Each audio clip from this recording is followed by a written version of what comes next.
یہ بہت سے نوجوانوں نے سوال لکھا، میں ان کے نام نہیں پڑھ رہا. سوال یہ پوچھتے ہیں کہ جناب آپ نے فرمایا کہ اللہ کو اپنی ٹاپ پریورٹی بنائیں، اور آپ نے یہ بھی کہا کہ مسلمان اتنا الجھ چکا ہے کہ وہ اس موضوع پہ کانسنٹریٹ نہیں کر سکتا. میں خدا کو اپنی ٹاپ پریورٹی تو بنا لوں اور بنانا چاہتا بھی ہوں، لیکن میں اپنے جذبات کی، ایموشنز کی مخالفت کیسے کروں؟ یہی تو جہاد ہے اصل میں. اور کیا جنگ ہے جو کلمہ پڑھنے سے شروع ہوتی ہے؟ اور کیا فساد ہے جو انسانی طبیعت میں کلمے کے بعد شروع ہوتا کہ لا الہ الا اللہ. میں جو ہزاروں خداؤں میں تقسیم ہوں، میرے باطن میں میری انا میری خدا ہے، میرا انتخاب میرے خدا ہے، میری محبتیں میرا خدا ہیں، میرا تعشق میرا خدا ہے، میری چاہتیں رغبتیں ہر چیز میرا خدا ہے. زینا للناس حب الشہوات من النساء والبنین والقناطیر المقنطرۃ من الذهب والفضة والخیل المسومۃ والانعام والحرث ذالک متاع الحیات الدنیا. یہ سارے کے سارے خدا ہیں، اوہام باطلہ خدا ہیں. اگر ان ساری چیزوں کی عبادت تھی ہم نے کرنی ہے تو پھر لا الہ کیوں کہنا ہے؟ پھر لا الہ کیوں کہنا ہے؟ میں نے الا اللہ تک کب پہنچنا ہے؟ کیا بہتر نہ ہوگا کہ میں کلمے سے دستبردار ہو جاؤں؟ میں یہ نہ کہوں کہ میں الا اللہ تک نہیں پہنچ سکتا، میرا کیلیبر کوئی نہیں ہے. یہ تو بڑی ہمت کا کام ہے، بڑی سوچوں کا کام ہے. مگر خدا کہتا ہے لن تنالوا البر حتی تنفقوا مما تحبون. تم کبھی میری محبت نہیں پا سکتے، برات عاشقاں در دل.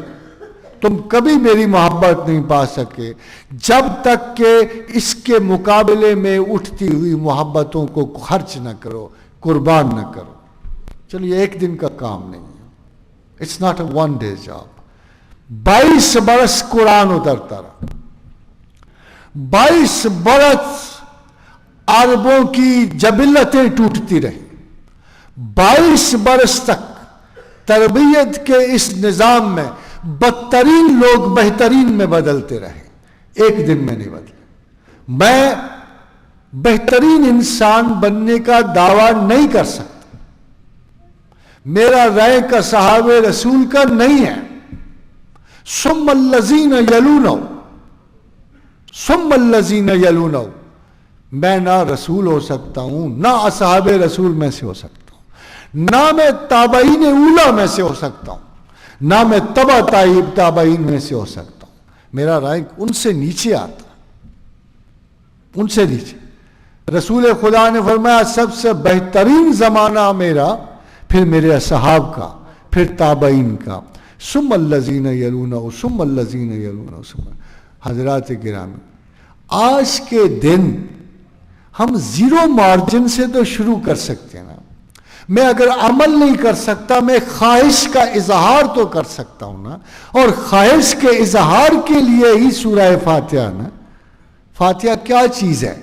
جد و جہد کے کھلنے کو کہتے ہیں، میری اپروچ کا کھلنا ہے نا. سورہ فاتحہ اور کیا ہے کہ میں کچھ بھی نہیں کرتا. دیکھیے جس چیز کو آپ کمتر سمجھتے ہو نا، وہ بہت بڑی بات ہے. اس صورت کو آپ چھوٹا سمجھتے ہو نا، دن میں 10 مرتبہ پڑھتے ہو نا، اس کی اہمیت کا آپ کو پتہ ہونا چاہیے. یہ آپ سے عمل کا تقاضا نہیں کر رہی. آپ غور کیجئے، سورہ فاتحہ اس سوال کا جواب ہے جو ابھی آپ نے کیا کہ خدا کو ماننے کی آرزو ہے. وصال یار بڑی چیز ہے مگر ہمدم، وصال یار فقط آرزو کی بات نہیں. جس شخص کے دل میں آرزو خداوند پیدا ہو گئی، اس کا پہلا سوال یہی ہے نا کہ کیا کروں؟ تو اللہ کہتا ہے فاتحہ سے شروع کر، فاتحہ سے شروع کر، دعا سے شروع کر.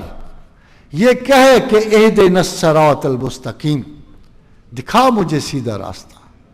صراط الذین انعمت علیہم، ان لوگوں کا رستہ جن کو تو نے عقل و شعور بخشا، وہ تیرے راستے پہ چلے جو لا الہ سے الا اللہ تک پہنچ گئے.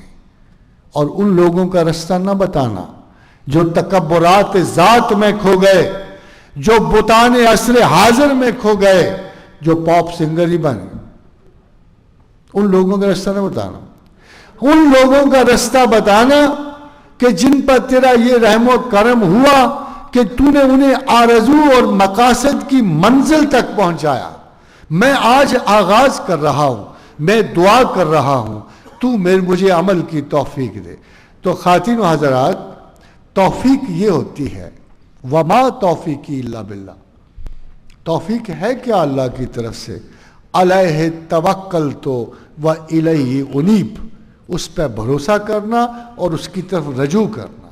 اور الفاتحہ شفا کل دائن، کہ یہ وہ صورت ہے، یہ شفا تمام امراض کی شفا ہے، اور سب سے بڑھ کر فاتحہ امراض قلب کی شفا ہے. جو آپ کے دل میں وساوس، جو اجرام فلکی کے گمان، جو زندگی کے گمان، جو غلطیوں کے گمان آتے ہیں، اس میں آپ کو یہ رستہ دکھاتی ہے. اور اگر اللہ توفیق دے تو آپ اپنے مشاغل میں جیسے نماز میں ہے، سورہ فاتحہ کو جزو فکر بنائیں اور خدا سے دعا مانگتے رہیں.